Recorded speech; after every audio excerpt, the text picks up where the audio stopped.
Halo, mana nih suara para traveling?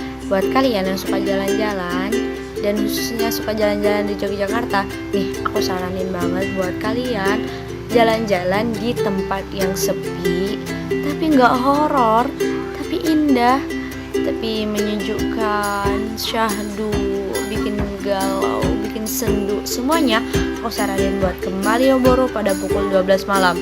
Ngeri nggak tuh? Nggak ngeri, soalnya walaupun sepi, jalanan masih rame kok dan masih banyak pencahayaan. Tuh, kalian lihat kan, banyak bangku gosong. Biasanya kan gantian kalau mau duduk. Malioboro itu akhir-akhir ini sepi karena biasanya Malioboro itu ada yang bermain angklung. Akan tetapi nggak tahu kenapa minggu-minggu ini nggak ada yang main angklung. Siapa tuh cakep amat bang, kita zoom ya mukanya ya, deket, kita deketin. Kau lihat ke atas, ini dia.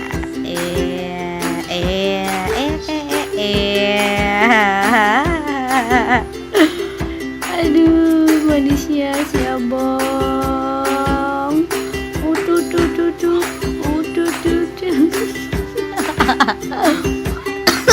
Batu gengs.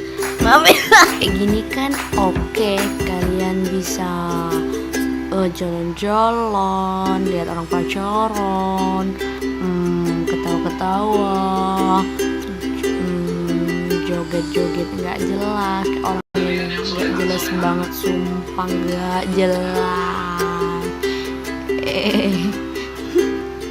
Itu gengs, apalagi buat kalian yang suka foto-foto, ini pas banget momennya buat kalian foto-foto dan gak keganggu.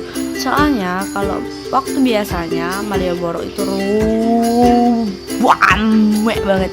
Jadi kalau kayak gini tuh kan sepi ya, bisa gampang foto kan ya. Ya udah cus ya. Jadi segitu aja cerita dari akunya. Semoga bermanfaat buat kalian ya. Yang pastinya ini bermanfaat lah ya, iyalah bermanfaat banget buat kalian yang ngekos dan nggak ada waktu buat keluar jam 12, ya udah itu resiko kalian ya. Ini cuma buat anak-anak bebas macam saya. Nggak bebas, cuman waktunya aja yang panjang. Oke, tetap holiday karena holiday bisa bikin otak refresh. Ya ampun, ngomongnya tipe mulu dah, ya ampun. Bye bye, love you all.